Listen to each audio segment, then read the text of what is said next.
Hey guys, welcome back to the channel.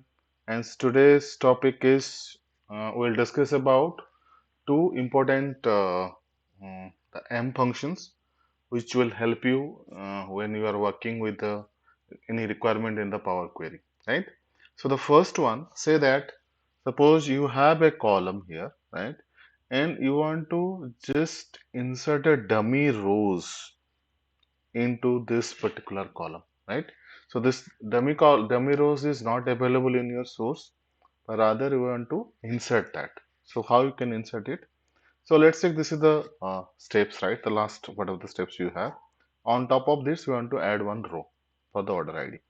So just click on this add step here, FX. It will create the steps. Just copy this. This is the table name, which is the previous step which is applied, so which will be required for me. Just Control X. I will use a uh, M function which is called table, okay, dot, I say insert rows, okay. This is case sensitive. M language is always case sensitive.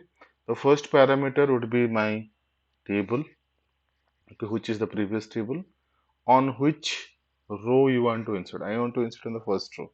So I will give my offset edge 0, then it will be a list. So always mQuery, whenever it is saying the list, it should start with a curly braces and inside that it will be a square bracket. Okay, always this syntax you need to follow.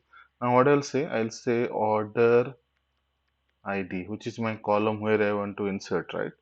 So order space and just see this the case sensitivity features here. Okay, and is this a string? So I say CA, let's say 2017 hyphen 1 2 3 4 5.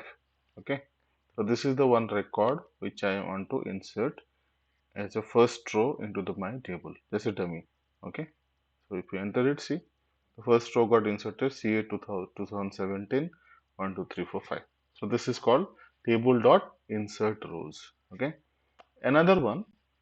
Suppose I want to create a column here which will display me the current timestamp from my system in Power Query. Okay, so how to do that? Create a custom column for that. Okay, so give the name for that is called current date. Okay, the function would be date time.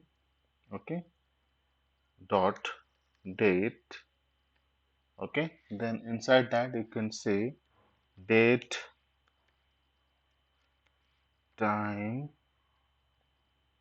dot local. Now you have UTC now also, but since we are planning to give the current date from my current system, it will be the date time dot date. Then in bracket you can say date time dot local now. Okay. Then if you press the OK, it will give you the current date. It will be on the string format. Then you can anyway you can change it to date. So in this way it will give you the current date from your system. Okay. The first I showed you how to create the table dot insert rows. It will insert the rows, and another one which I showed you that how to create a column which will display the current timestamp. Okay. Hope you like this video. Please do subscribe to this channel for more interesting scenarios on the Power Query, Power BI, DAX modeling, and other stuffs also. Thank you.